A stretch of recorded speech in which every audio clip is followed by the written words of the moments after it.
Hi friends, welcome to మన Bommarillu. Upcoming రివ్యూలోకి వెళ్ళిపోదాం. విశ్వనాథం తన శిష్యుడు ధీరజ్కి కఠినమైన పనిష్మెంట్ అయితే ఇస్తాడు.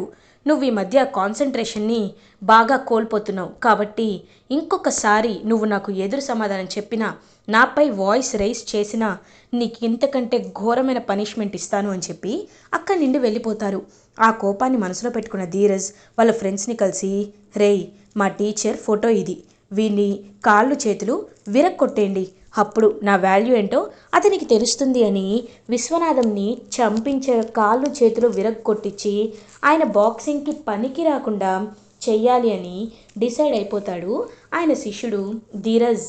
ఇది ఇలా ఉండగా వీరు సూర్యని బాగా మ్యానిపులేట్ చేసేసరికి ఇంకా చాలా బాధేస్తుంది రుద్రాకి.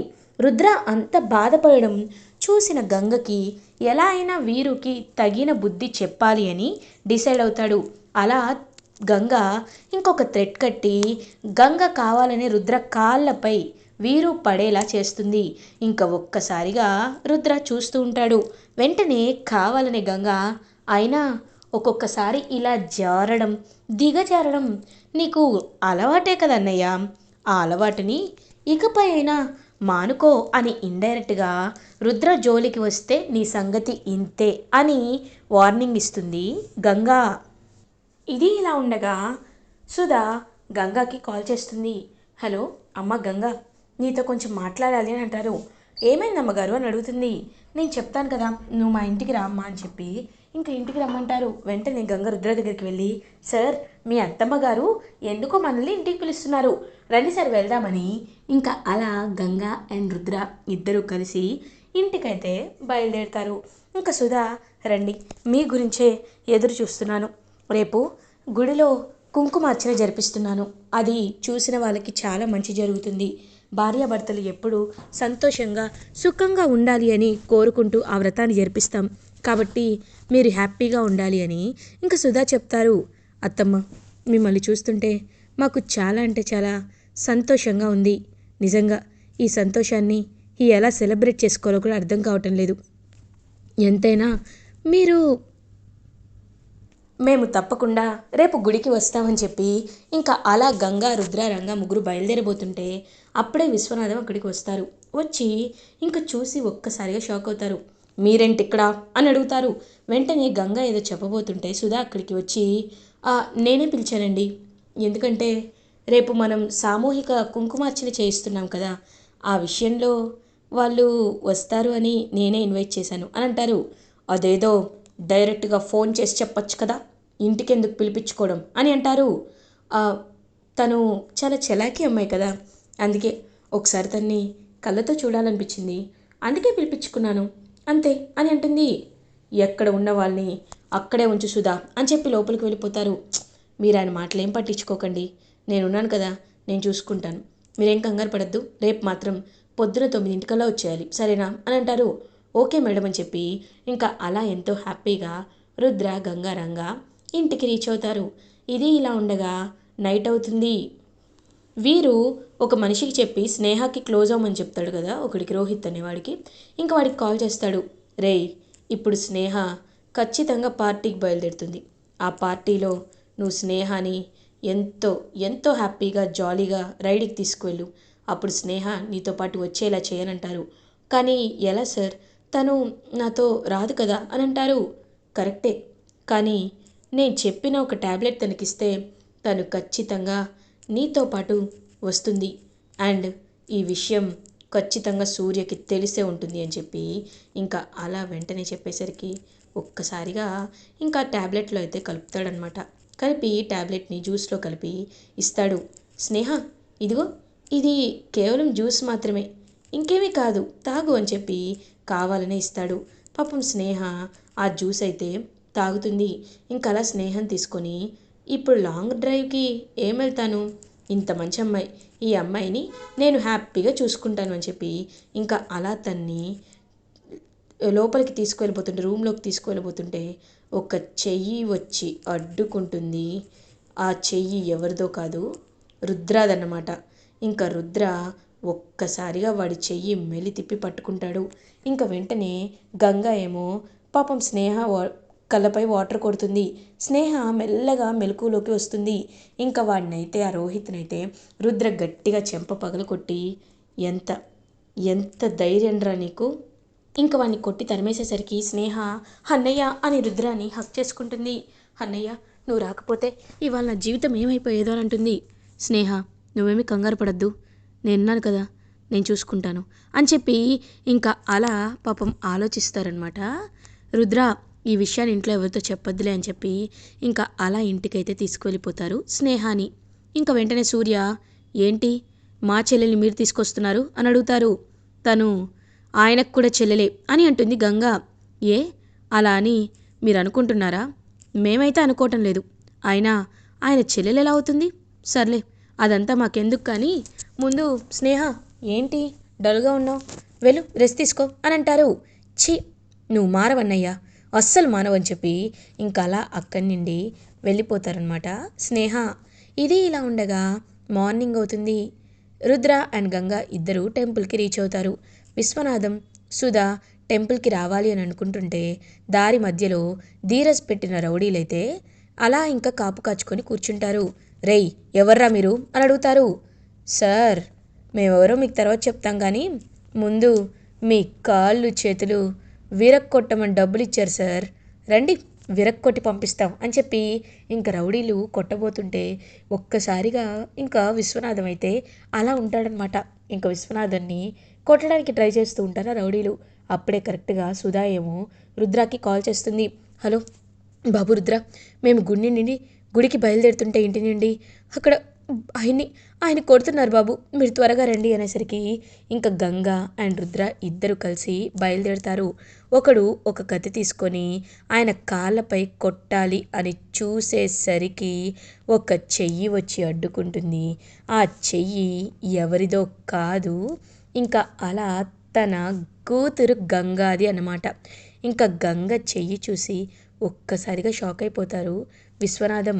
ఇంకా వెంటనే అలా గంగ అయితే గట్టిగా వాడి చెయ్యి మెలితిప్పి, ఎందుకురా ఆయనపై చెయ్యి వేస్తున్నావు, అంత ధైర్యమారా నీకు అని ఇంకా బాగా కొట్టి కొట్టి పడేస్తుంది. తనకి వచ్చిన బాక్సింగ్లోనే వాళ్ళని బాగా కొడుతుందనమాట. వెంటనే గంగా అది చూసి చాలా షాక్లో ఉండిపోతారు విశ్వనాథం. రేయ్ చెప్పండ్రా, ఎవరు మీకు డబ్బు ఇచ్చింది చెప్తారా, లేకపోతే నా చేతిలో చేస్తారని అడుగుతారు. నాకు ధీరజ్ ఇచ్చాడు అని చెప్పేసరికి ఒక్కసారిగా ఇంకా విశ్వనాథం అయితే షాక్లో ఉండిపోతారు. ఏంటి ధీరజ్ ఇచ్చాడా? వాడు నన్ను ఇంత మోసం చేస్తున్నాడా? ఇంత ఇంత అన్యాయం చేశాడా? హీడియట్, వాడిని ఖచ్చితంగా నేను శిక్షిస్తాను అని చెప్పి ఇంకా చాలా గట్టిగా ఫిక్స్ అయిపోతారు. సార్ ముందైతే మీ చేతికి దెబ్బ తగిలింది, ముందు మీరు అది ఫస్ట్ ఎయిడ్ చేయించుకోవాలి, రండి సార్ అని చెప్పి ఇంకా రుద్రగంగ ఇద్దరు అయితే తీసుకువెళ్తారు హాస్పిటల్కి. ఇంకా అలా చూస్తూ ఉంటారు. సుధా ఏమో నిజంగా ఇవాళ గంగ రావడం వల్లే మీ ప్రాణానికి ప్రమాదం అనేది తప్పింది, లేకపోతే మీరేమయ్యేవాళ్ళు. గంగ చాలా థ్యాంక్స్ అమ్మా అని అంటారు.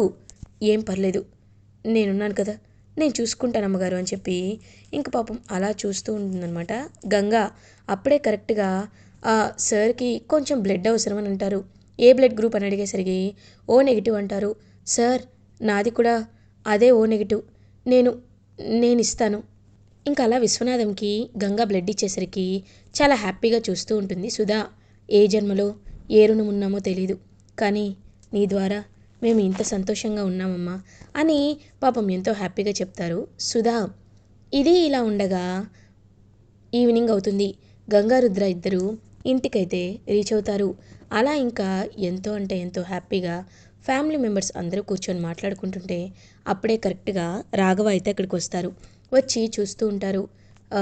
అందరూ బాగున్నారు, కానీ బాబాయ్కి ఏమైంది, బాబాయ్ ఎందుకు అలా ఉన్నారు అని అడుగుతాడు రుద్ర పక్కకి తీసుకువెళ్ళి. ఇంకప్పుడే స్నేహ ఏమో అన్నయ్య ఒకసారి రారా అని సూర్యని పిలుస్తుంది. ఏంటి అని అడుగుతారు. రా అన్నయ్య అని పక్కకి తీసుకువెళ్ళి ఇంకా రుద్రాన్ని చూపిస్తుంది. అదంతా దూరం నుండి వీరు గమనిస్తూ ఉంటాడు. వెంటనే రుద్ర చెప్పండి బాబాయ్ ఏమైందని అడుగుతారు. రుద్ర తప్పు జరిగిపోయింది రుద్ర, చాలా పెద్ద తప్పు జరిగిపోయింది. అది ఏంటో తెలుసా, నేను బిజినెస్ కోసం అకౌంటెంట్కి ఇవ్వాల్సిన 25 లక్షలు పోగొట్టాను. ఏదో నాకు చాలా రోజులైంది కదా అని నేను వాటిని బెట్టింగ్స్లో పెట్టాను. అవన్నీ పోయాయి. ఇప్పుడు అకౌంటెంట్కి ఏం సమాధానం చెప్పాలో, అందరికీ శాలరీస్ ఎలా ఇవ్వాలో అర్థం కావట్లేదు అని అంటారు. ఇంక వెంటనే రుద్ర, పెదనాన్న ఈ విషయం ఇంకెవరికైనా తెలుసా, పెదనాన్నకు తెలుసా బాబాయ్ అని అడుగుతారు. లేదు, ఎవరికి తెలియదు అని అంటారు. అలాంటప్పుడు నేనా డబ్బులు ఇస్తాను అని అంటారు. ఒక్కసారిగా అదంతా వింటూ సూర్య షాక్లో ఉండిపోతాడు. వద్దు రుద్ర, ఇప్పటికే నీపై నేను ఎంతో భారం వేశాను. ఇప్పుడు కూడా నేను ఇవ్వాలి అని అనుకోవటం లేదు, నీపై భారం వేయాలి అని అనుకోవటం లేదు. ఏం పర్లేదు బాబాయ్, మీరెవరు? మా మా బాబాయ్. మా బాబాయ్ అంటే మా ఇంటి వాళ్ళే కదా. అయినా మీకే ప్రాబ్లం రాకుండా చూసుకునే బాధ్యత నాది, రండి అని చెప్పి ఇంకా అలా రుద్ర తన కోసం దాచుకున్న ఒక అమౌంట్నైతే ఇంకా రాఘవకి ఇస్తారు. రాఘవ వెంటనే రుద్రాని హక్ చేసుకుంటారు. పాపం రుద్ర ఎంతో హ్యాపీగా ఫీల్ అవుతాడు. అయ్యో ఏంటిది బాబాయ్, ఎందుకు నన్ను ఇంత పెద్దవాడిని చేస్తున్నారు? మీరేం కంగారు పడకండి, కానీ ఈ విషయం ఎవ్వరికీ తెలియకూడదు. ఎందుకంటే తెలిస్తే పెదనాన్నేమీ అనుకోరు, కానీ ఇంట్లో వాళ్ళ ముందు మీరు చులకనవ్వడం నాకు ఇష్టం లేదు బాబాయ్ అని చెప్పడంతో ఒక్కసారిగా సూర్య పరిగెత్తుకుంటూ వచ్చి ఇంకా హక్ చేసుకుంటాడనమాట. తన్నైతే హక్ చేసుకొని, ఐఎమ్ సారీ అన్నయ్య, నేను నిన్ను చాలా తప్పుగా అర్థం చేసుకున్నాను.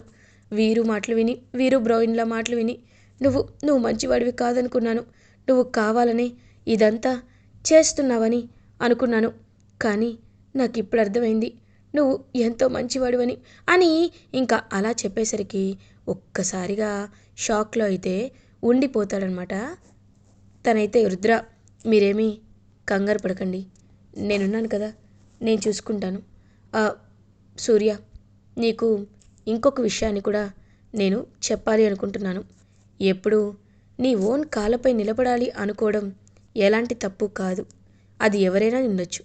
కానీ పెద్దవాళ్ళ ముందు కూడా రెస్పెక్ట్ లేకుండా మాట్లాడడమే కరెక్ట్ కాదు. ఇది నువ్వు అర్థం చేసుకోవాలి అని అంటారు. లేదన్నయ్య, నాకు బుద్ధొచ్చింది, నేను ఖచ్చితంగా మారిపోయానన్నయ్య అని చెప్పి ఇంకలా రుద్ర కాలు పట్టుకుంటాడు. అదంతా దూరం నుండి చూస్తూ వీరు చాలా అంటే చాలా ఇరిటేటింగ్గా ఫీల్ అవుతాడు. ఇది ఇలా ఉండగా విశ్వనాథం అటు ఇటు తిరుగుతూ ఆలోచిస్తూ ఉంటారు. అప్పుడే కరెక్ట్గా సుధా విశ్వనాథం గారి దగ్గరికి వస్తారు. వచ్చి, ఏంటండి అలా ఆలోచిస్తున్నారేంటి అని అడుగుతారు. అవును, నేను ఆలోచిస్తున్నది ఒకటే, ఎలా అయినా ఆ ధీరజ్ని పట్టుకొని వాడిని చంపాలి అని అంటారు. చూడండి, నేను మీకు చెప్పేది ఒకసారి జాగ్రత్తగా వినండి. ఆ ధీరజ్పై అసలు మీకు మమకారం ఉంది, కానీ అతనికి మీపై ఎలాంటి మమకారం లేదు. కానీ గంగ, మీరు ఎంత బాగా చేస్తారు, ఎంత బాగా బాక్సింగ్ చేస్తారని తెలిసి వెతుక్కుంటూ వచ్చి తను మిమ్మల్ని కోచింగ్ ఇవ్వమని అడిగింది. మీరే తన్ని వెనక పెట్టారు. మట్టిలో ఉన్న మాణిక్యం అండి గంగకి మీరు ట్రైనింగ్ ఇస్తే గంగ అంచెలంచెలుగా ఎదిగి ఖచ్చితంగా ఉన్నత స్థానానికి వెళ్తుంది. ఈ మాటని గుర్తుపెట్టుకోండి, గంగకి ట్రైనింగ్ ఇవ్వండి అని అడుగుతుంది. ఇంకా అలా ఆలోచనలో పడతారు. విశ్వనాథం వెంటనే రుద్రాకి కాల్ చేస్తారు. కాల్ చేసి, హలో, నేను విశ్వనాథన్ని మాట్లాడుతున్నాను. గంగ నా దగ్గర ట్రైనింగ్ తీసుకోవాలని మీరు మనస్ఫూర్తిగా కోరుకుంటున్నారు కదా. నేను గంగకి ట్రైనింగ్ ఇవ్వడానికి సిద్ధంగా ఉన్నాను. But one thing for sure, నేను గంగకి నా పేరు వాడుకోమని చెప్పటం లేదు. ఫ్యూచర్లో తను గెలిచినా ఓడినా తను కేవలం నీ శిష్యురాలిగానే ఉంటుంది అని చెప్పి అక్కడి నుండి వెళ్ళిపోతారనమాట. విశ్వనాథం కాల్ కట్ చేసేస్తారు. ఇంకా ఒక్కసారిగా అలా షాక్లో ఉండిపోతాడు రుద్ర. వెంటనే గంగా దగ్గరికి వచ్చి, గంగా, నిజంగా చాలా హ్యాపీగా ఉంది. మీ నాన్నగారి మా మావయ్య గారి మనసు మారిపోయింది. మా మావయ్య గారు ఇప్పుడు ఎంతో హ్యాపీగా నిన్ను ట్రైనింగ్ ఇస్తాను అని అంటున్నాడు. ఇదంతా వింటుంటే నాకు చాలా సంతోషంగా ఉంది గంగా. ఐఎమ్ సో హ్యాపీ అని చెప్పి ఇంకా గంగనైతే అలా గిరగిరా తిప్పుతూ ఉంటాడు రుద్ర. ఇంకా గంగ చాలా అంటే చాలా హ్యాపీగా ఫీల్ అవుతుంది. ఇలా ఎపిసోడ్ ఎండ్ అవుతుంది. ఫర్దర్ ఎపిసోడ్ రివ్యూస్ ముందుగా మీకు కావాలి అనుకుంటే మా ఛానల్ని సబ్స్క్రైబ్ చేసుకోండి. Thanks for watching.